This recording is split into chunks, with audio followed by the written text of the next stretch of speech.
Hello, Westchester. I'm Matt Sampson, and I'm in the daytime kitchen today with Chef Raymond Tavano from 5-Star Gourmet Catering.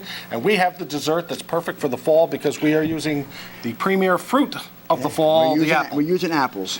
We're also going to work with some maple syrup because it's also maple syrup time. So why don't we just start our sauce first? So we got a few minutes here. Get the stove going here. There we go. Beautiful. So Matt, why don't you put a couple of ounces of butter in there? Okay, a couple of these pads here. A couple of those there, right there. Okay, and we'll get one more in there. Looks like a lot, but we're going to have dessert for 4, so it's not as much as you said. Good point. Like. Okay, and then as soon as that melts a little bit, we're going to put some of these nuts in. You want to take some of these walnuts and chop them up.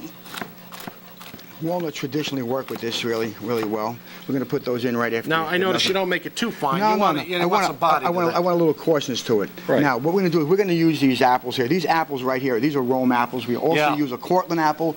Is a good apple to use. But Rome, I always think of premier baking apple. They're very good baking apples. And what we do is we have an apple core here. So we're going to core an apple, Ralphie. I know. Let's core an apple. Okay, here we go. Ralphie, baby. So you want to try to get it right on top and just pop it right down like that and see if you can get it right down the bottom there. And just pop it right out here like this. I'm not sure I can do that. I'll take a shot. Take a shot. And while you're doing that, I'm going to take this melon bowl. I'm going to melon bowl the bottom out a little bit. Okay. Because I want to make a little cavity in there. Perfect. Look at that. Right. I want to make a little cavity in there because we're going to stuff this apple a little bit later. Okay. And what we want to do is we want to make sure we get all the seeds out. Then we'll switch to the small side, just like this. Oh boy, let's see what we got here. Okay. This looks pretty good. See, and this is what we're looking for, Matt. We're looking for something like that. Okay, so let me take that melon show the bowl. folks that one. Well, good. Can you do that one for me? We're looking for something, and it's cored from the bottom, so it keeps that nice, attractive quality. Now this one's a little lopsided. So we're going to do is we're going to just take a knife really quick here, and your butter. Want to put the nuts in there real quick? Nuts? All these nuts? No, the chopped ones. Yeah, that's it. Want to get it to sit level like that. Okay. Here go the walnuts. Let me turn that down just a little bit. That's it. Too much trouble. Then we'll add a little bit of brown sugar in there, a couple of tablespoons of brown sugar there. That's not easy. That brown sugar's packed. Just stick it right in there. That's it. Okay. I'll put a little more, and that'll be good. Get all these seeds out of here. This is going to be delicious. We're not skimping on stuff here, too. But as you said, it's for 4, so you can turn that down a little bit now. Okay. So this is what you want to start with, these apples. They look sort of like that. Then you bake them in the oven for about, usually they bake for 20 to 30 minutes. So we're going to bake them for 15 minutes because we're going to rebake them. And when they come out, they look sort of like this. Okay. Okay? Like that. Then what we're going to do now is we're going to take some of this puff pastry we have here. Now, and we're going to cut this into strips, and we're going to wrap the apple, hence the glove. Right.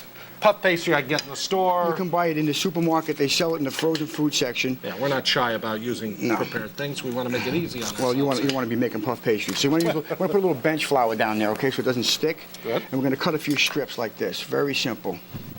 Yeah, I have to tell the people, I'll bring over the finished product again. What we're looking for, the fingers of your little puff pastry We're going to encase it in there, exactly. Yeah. Okay. Now, what we do is we just take a piece of, start on the bottom. See the fingers here. Okay, that's good. Okay, you wrap it around and put it back in the bottom again. Oh, very simple, okay? Yeah. So then you go to the next section. You wrap it around.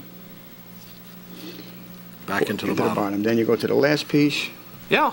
Stick it in there. We think it's simple but elegant. We like that phraseology. Okay. Now, what we're cooking over there now. All right. Let's bring up the temperature just a little bit. Put brown sugar in there. Now we're going to use some of these macerated.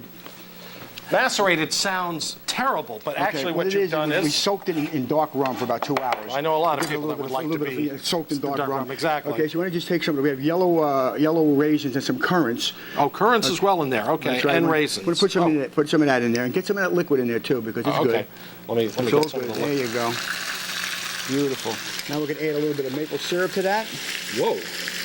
This is definitely a fall treat. Okay. And just a tiny, tiny bit of cinnamon. Beautiful. I give it a little stir there, Matt. Now what we're going to do with this apple is we just take the apples after we wrap them up and we bake them. And they come out. Oh, what other thing I want to do, though, before I do that? I forgot to show you one thing here real quick. What you want to do is you want to take one of these little pieces of puff pastry like this. This is the extra added attraction. Right, and you want to cut it into like a leaf shape. Oh, very good. We're not losing that fall thing. Okay. But you want to cut away, so we just make little marks in it like this. Take a little bit of this egg wash. Okay. Right, and that's what all over, not just on the strips. Just on the strips. Okay. Okay. And what that'll do is that'll make it stick, give it brownness, and then we take a little bit of the cinnamon sugar and spread it on top of that apple just like that. We stick it in our oven Okay, we haven't got, oh, there And it we comes go. out just like this. We take our hot sauce. While you do this, I'm going to tell the people at home, if you'd like to get a recipe of this stuffed apple a la glove, you can send it to us here with a self-addressed stamp. Ice cream scoop. It looks like an egg shape, okay, because we want to stick that on here. We said it was dessert. And then take our apple and stick it right on top of our little sauce there like Yum. that. Oh, I Okay. like that. How does everyone say it? Ba-bam! This, And there we go. is beautiful. Woo! Very simple to do. All the taste of autumn. I'll taste it. I'll tell people about this fish Yeah, tell necklace about that the I'm fi- wearing coming up soon, but I have to get a taste of this. Yeah, we've got, it's sliding all over. I'm not sure. Put it Yeah, down on the table, probably Scoop easier it a to- little bit, just get some of that ice cream. Yummy.